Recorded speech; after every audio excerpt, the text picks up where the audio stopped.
Hello વિદ્યાર્થી મિત્રો, નવયુગ વિદ્યાલય આપનું ફરી એકવાર હાર્દિક સ્વાગત કરે છે। આજે આપણે ધોરણ 11 વિષય છે અર્થશાસ્ત્ર, ચેપ્ટર નંબર 5 આવક અને ખર્ચના ખ્યાલો। તો વિદ્યાર્થી મિત્રો, આપણે અગાઉના વિડીયોમાં સરેરાશ ખર્ચ અને સીમાંત ખર્ચ વિશે સમજ્યા।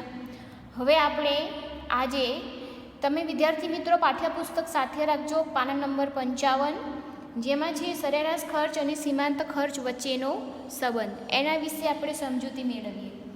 તો કે છે કે ઉત્પાદન ખર્ચના અભ્યાસમાં સરેરાશ ખર્ચ અને સીમાંત ખર્ચ વચ્ચેના સંબંધનો અભ્યાસ મહત્વનો ગણાય છે। કોના વચ્ચેનો સંબંધનો અભ્યાસ? તો કે છે સરેરાશ ખર્ચ અને સીમાંત ખર્ચ। હવે કે છે કે સરેરાશ ખર્ચ એ એકમ દીઠ સરાસરી ઉત્પાદન ખર્ચ છે અને સીમાંત ખર્ચ એ સીમાંત એકમ ઉત્પન્ન કરવાનો ખર્ચ છે। તો વિદ્યાર્થી મિત્રો, આ તમને એમસીક્યુમાં પૂછાઈ શકે। ઉત્પાદક લાંબા ગાળે ઉત્પાદન ચાલુ રાખવાનો નિર્ણય ત્યારે લેશે કે જ્યારે તેને મળતી વસ્તુની કિંમત સરેરાશ ખર્ચ કરતાં વધારે હશે, અને ટૂંકા ગાળામાં ઉત્પાદન ચાલુ રાખવાનો નિર્ણય ત્યારે લેશે કે જ્યારે વસ્તુની કિંમત સીમાંત ખર્ચ કરતાં કેવી હશે? વધારે હશે। જો લાંબા ગાળા માટેનું હોય, બરાબર, તો કે છે કે કોઈ પણ ઉત્પાદક છે કે લાંબા ગાળા સુધી જો એનું ઉત્પાદન ચાલુ રાખવાનું એ નક્કી કરે, બરાબર, તો શું છે કે તેને મળતી જે વસ્તુની કિંમત જે છે એ શું છે કે સરેરાશ ખર્ચ કરતાં કેવી રાખશે? વધારે।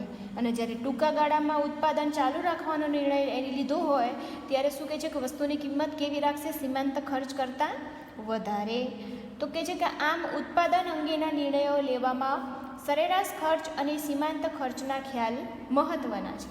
હવે એક ઉદાહરણ, અનુસૂચિ અને આકૃતિની મદદથી સરેરાશ ખર્ચ અને સીમાંત ખર્ચના સંબંધને તપાસીએ। હવે એક આપણે ઉદાહરણ લઈ લઈએ કે જેના દ્વારા આપણને સમજૂતી સરળ પડે। જો હવે એક ઉદાહરણ છે, તો ઉદાહરણમાં જુઓ કે કોઈ એક પેઢીમાં વસ્તુના ઉત્પાદન માટે સરેરાશ ખર્ચ, સીમાંત ખર્ચ અને કુલ ખર્ચની સ્થિતિ નીચે મુજબની અનુસૂચિમાં, હવે તમને કંઈ અનુસૂચિ દર્શાવી દીધેલી છે। અનુસૂચિમાં જુઓ કે ઉત્પાદનના એકમો જે છે એ એકમો જે છે એને છે ને એકમમાં દર્શાવી દીધેલા છે કે 1, 2, 3, 4, 5, 6 અને 7। કુલ જે ખર્ચા જે છે એ અહીંયા જે છે કે 20 છે, 35 છે, 45 છે, 60, 85, 115 અને 150। તો વિદ્યાર્થી મિત્રો, જેમ આપણે જોયું કે કુલ ખર્ચ કઈ રીતે મળે છે, તો કે સ્થિર ખર્ચ વત્તા અસ્થિર ખર્ચ બંનેનો સરવાળો કરો એટલે આપણને કુલ ખર્ચ મળે। હવે એના ઉપરથી આપણને સરેરાશ ખર્ચ મેળવવો હોય તો હવે સરેરાશ ખર્ચ કઈ રીતે મળશે? તો જુઓ અહીંયા, તો જે કે છે કે 20 ભાગ્યા જે છે કુલ ખર્ચ ભાગ્યા ઉત્પાદનના એકમો પ્રમાણ, તો 20 ભાગ્યા 1 કરશો એટલે 20 થશે। 35 ભાગ્યા 2 કેટલા આવશે? 17.5। તો 45 ભાગ્યા 3 કેટલા થશે? 15। 60 ભાગ્યા 4 કરશો એટલે 15 થશે। 85 ભાગ્યા 5 કરશો એટલે 17। 115 ભાગ્યા 6 કરશો એટલે 19.2। 150 ભાગ્યા 7 કરશો એટલે 21.5, જે આપણે અગાઉના વિડીયોમાં સરેરાશ ખર્ચ વિશે સમજી ગયા। હવે આવે છે સીમાંત ખર્ચ। તો વિદ્યાર્થી મિત્રો, સીમાંત ખર્ચ કઈ રીતે શોધાય? બરાબર, તો અહીંયા જુઓ કે જ્યારે ઉત્પાદનના એકમ જ્યારે 1 હોય છે ત્યારે તેનો સીમાંત ખર્ચ કેવો થઈ જાય છે કે 0 થઈ જાય છે, એનો કોઈ લાગતું નથી। તો હવે ત્યાર પછી આવે છે કે કુલ ખર્ચમાં જે છે જ્યારે ઉત્પાદન 2 કરવામાં આવે છે ત્યારે કુલ ખર્ચ 35 થાય છે, તો સીમાંત ખર્ચ કેટલો થાય છે? 35 ઓછા 20 એટલે 15, 45 ઓછા 35 એટલે 10, 60 ઓછા 45 એટલે 15, 85 ઓછા 60 એટલે કે 25, 115 ઓછા 85 એટલે 30, 150 ઓછા 115 એટલે 35। તો વિદ્યાર્થી મિત્રો, અનુસૂચિ જે છે તમે એક કાલ્પનિક તમારી રીતે પણ બનાવી શકો છો, પણ અહીંયા તમારે વધતી અને ઘટતી પેદાશનો નિયમ લાગુ પાડવાનો છે, એ તમારે ખાસ ધ્યાન રાખવાનું છે। હવે આપણે અનુસૂચિ દોરી દીધી છે, મીન્સ કે સમજી લીધી છે, તો હવે એના ઉપરથી આપણને આકૃતિ જે છે એના અભ્યાસ કરવાનો છે। તો એ પહેલાં જુઓ કે અનુસૂચિમાં દર્શાવ્યા મુજબ જેમ જેમ ઉત્પાદનનું પ્રમાણ વધે છે તો શરૂઆતમાં સરેરાશ ખર્ચ અને સીમાંત ખર્ચ બંને શું થાય છે? ઘટે છે। કેમ કે તેનું કારણ ત્યારે વધતી પેદાશનો નિયમ લાગુ પડે છે। કયો નિયમ લાગુ પડે છે? વધતી પેદાશનો। તો સરેરાશ ખર્ચ અને સીમાંત ખર્ચ કેવા થાય છે? બંને શરૂઆતમાં ઘટે છે। શું થાય છે? શરૂઆતમાં ઘટે છે। ત્યાર પછી શું થાય છે કે ઉત્પાદનના ચોથા એકમે તો ઉત્પાદનનું જે ચોથું એકમ છે ત્યાંથી પાછું શું થાય છે કે ત્યાંથી પાછું વધે છે. તો અહીંયા એ જ પ્રમાણે છે કે ઉત્પાદનના ચોથા એકમે સરેરાશ ખર્ચ અને સીમાંત ખર્ચ શું થાય છે, સરખા થાય છે.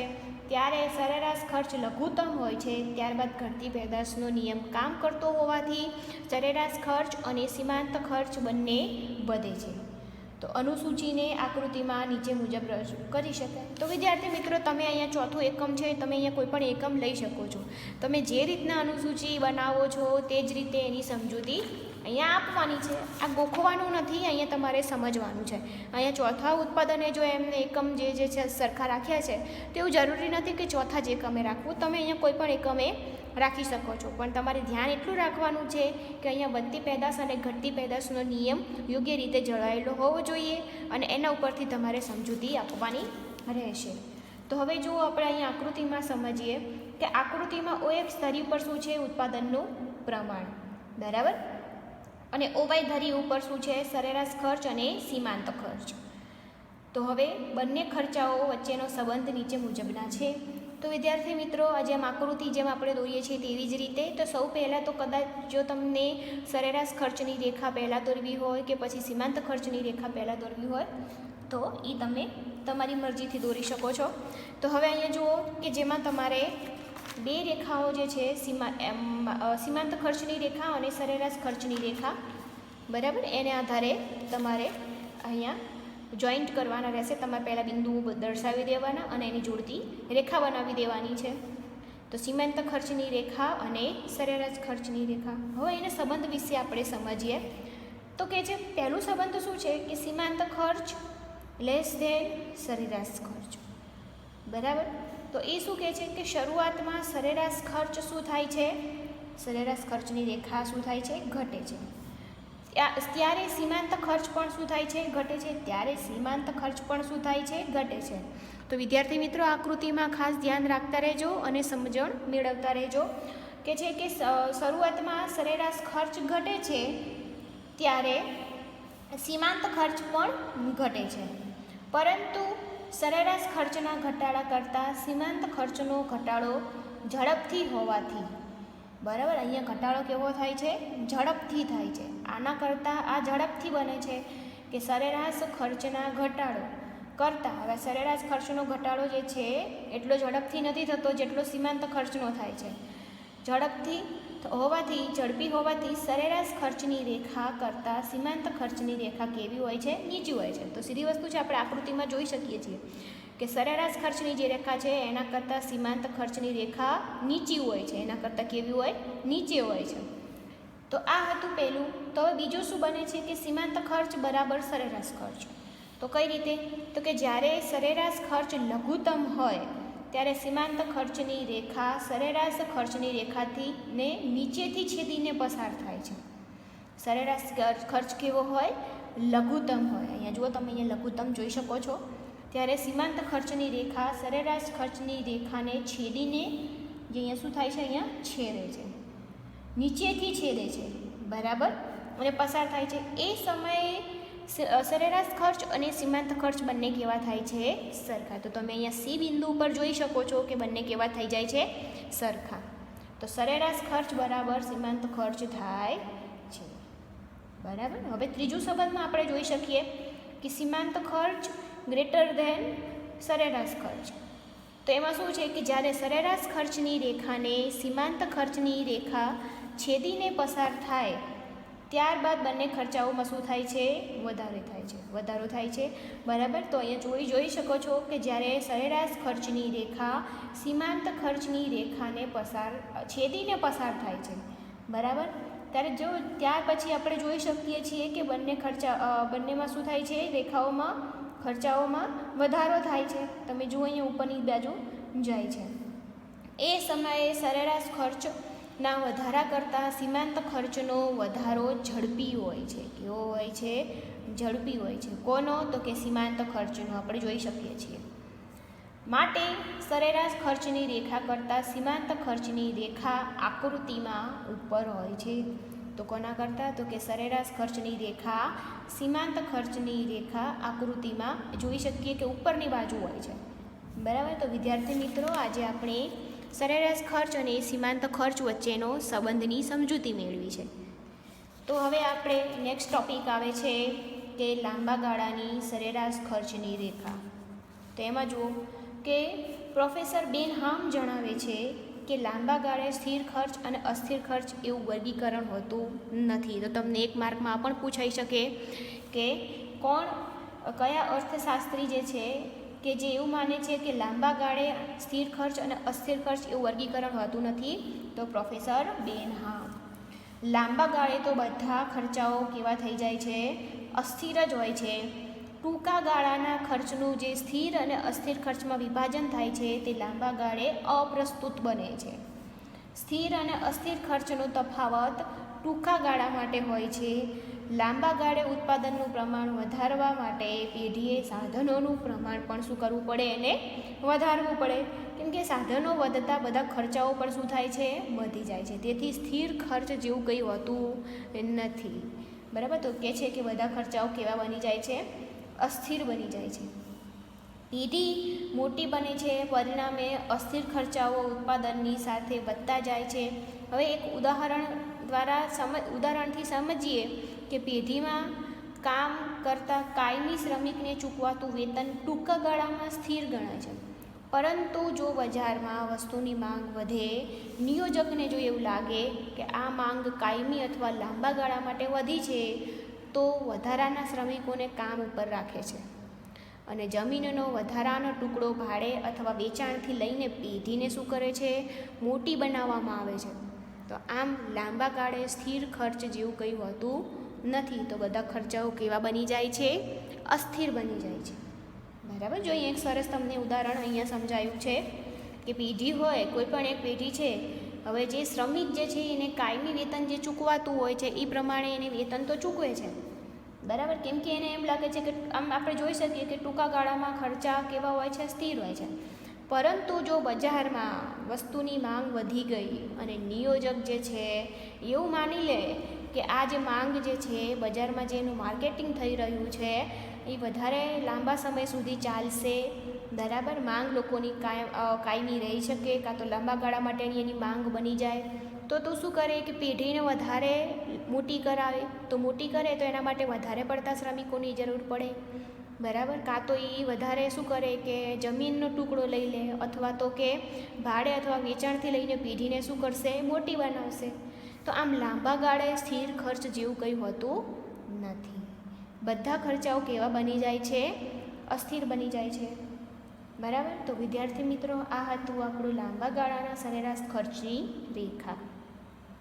હવે આપણે જે છે આવકના ખ્યાલો એના વિશે આપણે સમજીએ કે જેમાં કુલ આવક છે, સરેરાશ આવક છે અને સીમાંત આવક છે. એના વિશે આપણે સમજૂતી મેળવીએ. તો વિદ્યાર્થી મિત્રો, પાઠ્યપુસ્તક સાથે જ રાખજો, પાના નંબર 57 ઉપર. તો કે આવકના ખ્યાલો તો કે છે કે મૂડીવાદી બજાર વ્યવસ્થામાં ઉત્પાદનનો હેતુ શું હોય છે? મહત્તમ નફાનો છે. બજાર વ્યવસ્થામાં જે હોય છે ઉત્પાદનનો સૌ પહેલાં એનો જે હેતુ મહત્તમ નફો કેમ કરીને માર્કેટિંગ વધારીને વધારામાં વધારે એને નફો મળે. તેથી આવકના ખ્યાલોનું મહત્ત્વ વધારે છે. પેઢીની કુલ આવક તેના કુલ ખર્ચથી વધારે થાય તો પેઢીને શું મળે?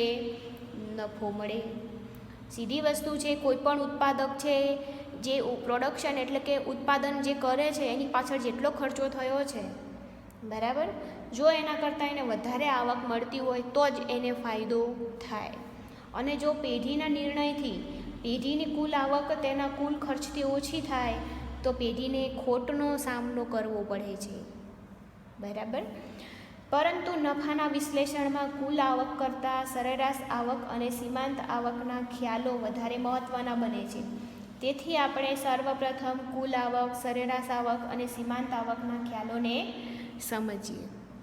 તો પહેલું આવે છે કુલ આવક. તો એમાં જુઓ કે પેઢી જે છે ઉત્પાદન કરેલા એકમોને વેચીને જે નાણાં મેળવે તેને શું કહેવાય? આવક કહેવાય. હવે પેઢીની કુલ આવક પેઢીએ તેના વેચાણમાંથી જે આવક મેળવેલી હોય છે, બરાબર, તે છે. તો સીધી વસ્તુ છે કે અહીંયા આવક કોને કહેવાય?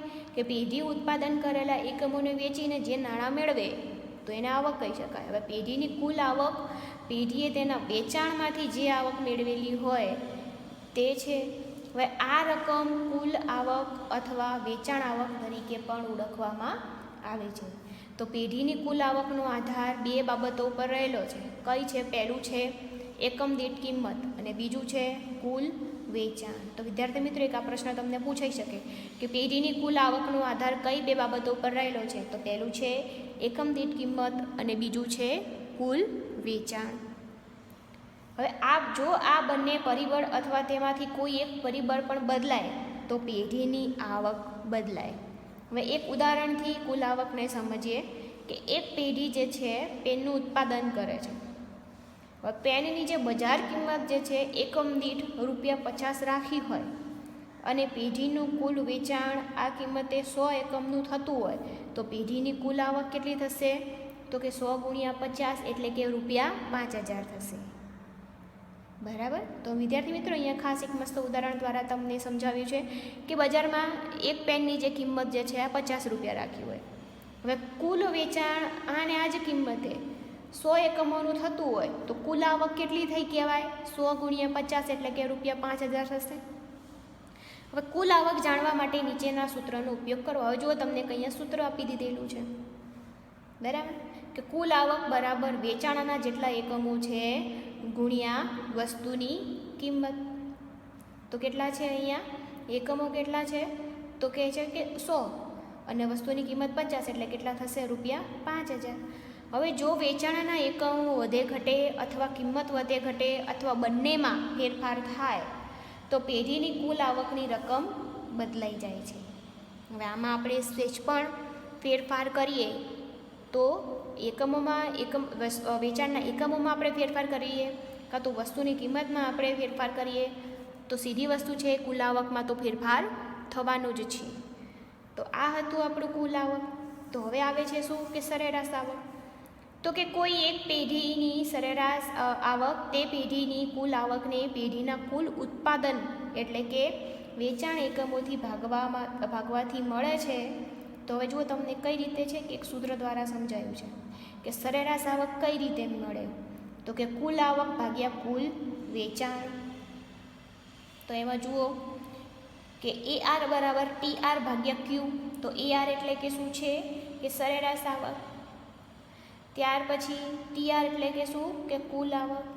અને Q એટલે કે શું? કે વેચાણ થતી વસ્તુના એકમો. હવે આપણે ઉદાહરણ દ્વારા સમજીએ કે પેઢીએ પેનનું વેચાણ 1000 એકમોનું કર્યું છે. પેઢીની કુલ વેચાણ આવક કેટલી છે? કે ₹50,000 છે. હવે સૂત્ર પ્રમાણે મૂકીએ, આ જે છે કે કુલ આવક ભાગ્યા કુલ વેચાણ. તો કુલ આવક કેટલી છે? તો જોઈ શકો છો અહીંયા ₹50,000 ભાગ્યા વેચાણ કેટલું છે? 1000. તો ₹50 એ શું છે? સરેરાશ આવક. એટલે કે પેનના એક એકમ દીઠ થતી આવક એ શું છે?